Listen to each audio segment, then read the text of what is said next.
So R.E.K.A.T knives, or round eye knife and tool, see their logo right there, was a company back in the 90s that built purpose-driven, unabashed combat knives. And the Hobbit Warrior was their flagship design for sure. This was designed to be the ultimate tunnel rat style knife,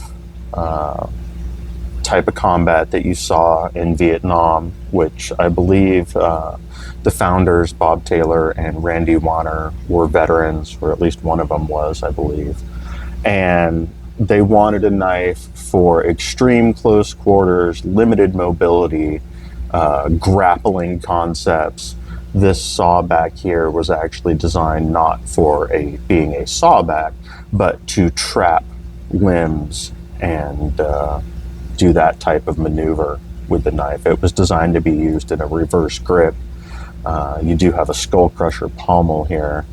And speaking of the grip, it is made out of, it's a rubbery material. I think this might be that horse stall matting material that is common on competition choppers nowadays. It has held up really well. There's no real deterioration that I can see of it. It hasn't gotten gummy or sticky at all. Still has just a teeny bit of give to it that really locks the knife into your hand.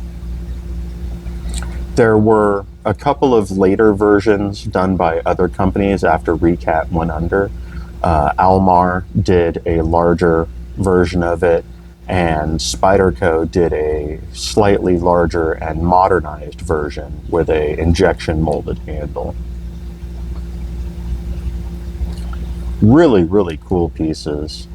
Definitely some of the most iconic combat knife designs to come out of the 90s. They're out there. I don't know how many of them they made. They don't come up very often, especially the fixed blade Hobbit Warriors. I've seen probably more of the folding pocket Hobbits that R.E.K.A.T did than I have of the actual Hobbit Warriors for sale. I forget what I paid for this. I want to say I paid around $400 or $500 for this, which is probably a very fair price, at least in my opinion. These are definitely really cool pieces of combat knife history and 90s knife designs. So yeah, there's a little look at my R.E.K.A.T Hobbit Warrior, and definitely a cool piece for the fixed blade collection.